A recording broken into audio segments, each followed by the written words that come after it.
ดีค่ะกระช่องสาวบันนีชาแนลนะคะพี่น้องมื้อนี้ก็มา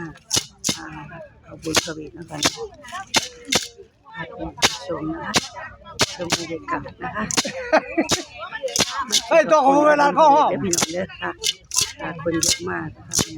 นั่งสาดบ้างไผมาสาดบ่ได้นั่งสาดได้นี่กำลังนี่เขาจองที่มาให้ละมาก ำลังก็ทำบุญทำทาน เตรียมแม่ตาหวานก็ทำทานทำบุญเอาเบียร์ไม่ผู้สั่นกินขอบคุณครับ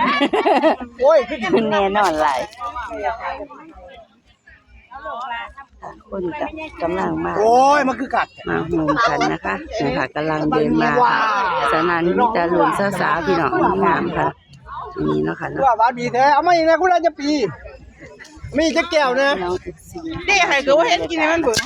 เตรียมตัวเฮียประเวศเขามาค่ะนะนี่มันค่ะกับสาวบันนีชาแนลค่ะบ่ยังบ่ได้แล้วยังกับพี่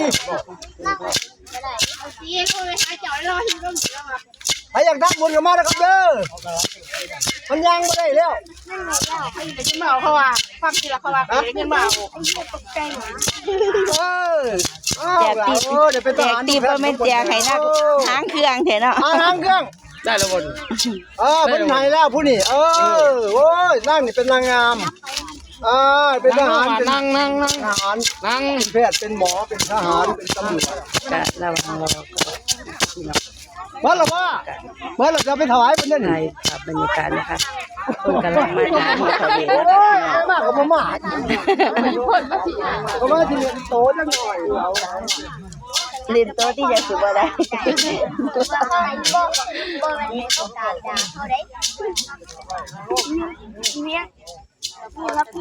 ชมบรรยากาศด้วยกันนะคะคนก็มาหลายแล้วนะคะแต่ก็ระวังรอนะคะสาวบันนีชาแนลนะคะคนเยอะมากค่ะวันนี้พี่น้องซีมาชมนะคะบรรยากาศวันนี้นะคะ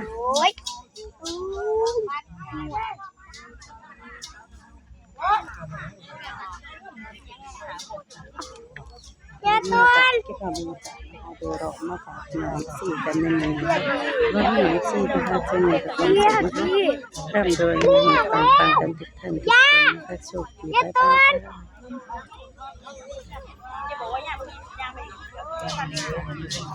บ๊ายบายค่ะ